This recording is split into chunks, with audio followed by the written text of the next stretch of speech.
We are on Moed Katan, Perek Aleph, Mishnah Yud, 10th Mishnah. In the first chapter of Moed Katan, we're going to continue talking. Remember, we discussed until now, on Chol Hamoed, one of the things you're allowed to do is Ma'aseh Hedyot or Davar Ha'aved. We're going to see two more examples of that in our Mishnah. It says in Mishnah, Osin Ma'akeh Ligag Ulemir Peset Ma'aseh Hedyot Ovolo Ma'aseh Uman. This is exactly what we just learned. That you can make a Ma'akeh. Ma'akeh is a balcony for a roof or a mirpeset, meaning let's say you had a balcony, okay, and people want to walk up there, okay, so let's say for example people want to walk up there, so you don't have to put in a professional balcony, you could just, knock in two beams or whatever. So for the roof or the mirpeset or the balcony, Maaseh Hedyot. It's a Maaseh Hedyot, meaning it's a layman's job. Avalo Maaseh Uman, but not a professional job. Okay, because then you have to actually put up a ma'akeh. It's a halakha, you have to have a ma'akeh, so it's not dangerous. Next case. Shafin et hasdakim. Sedek are cracks in the roof. So the Bartuner says the following. Gagot she'einam meshupain. Let's say they had roofs that were not on an angle. Tochim otam betit. They would use mortar, or titi is really mud. They would smear around mud and they would harden. It's kind of plaster. Ukashiyesh zdakim betchiyat hatit. When there were cracks in the plaster, hadelef yored babayit v'ikapseder. Then the water drips in the house and it causes loss of money. So what shafin means, lashuf means tatuach, to smear. So the Mishnah says, you can smear the sidakim, uma'agilim ota b'ma'agila. A ma'agila is a huge roller. You roll it with a roller, bayad, with your hand, ubaregel, or with your foot.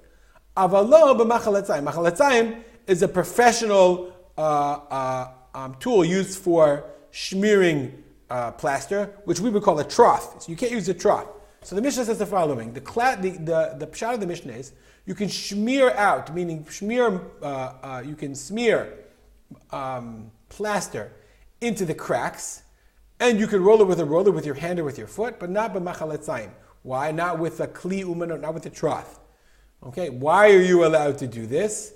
So that's of course ma'aseh hedyot. So the Kahati says, the Gemara says, one second, if you use a ma'agila, then why does it say bayad ubaregel? So the Kahati says, the Gemara says, what it really means is you're only allowed to do it with your hand or with your foot. I mean, you smear it with your hand. You cannot do a professional job. Any tool is okay. And you can make it as if you're ma'agilin it with a ma'agila, as if you're rolling it with a roller. He says, but you're certainly and definitely not allowed to use a roller. Because a roller is both ma'aseh uman, it's a great tircha. You get this, they had these big, huge rollers that they would bring up, and they would use it to roll down the plaster. So you can only use, according to the Gemara, you can only use your hand and your foot, i.e., ma'aseh hedyot, but not ma'aseh uman. Next case, parts of the door that broke. Hatzir, tzir is the hinge, okay, meaning the door.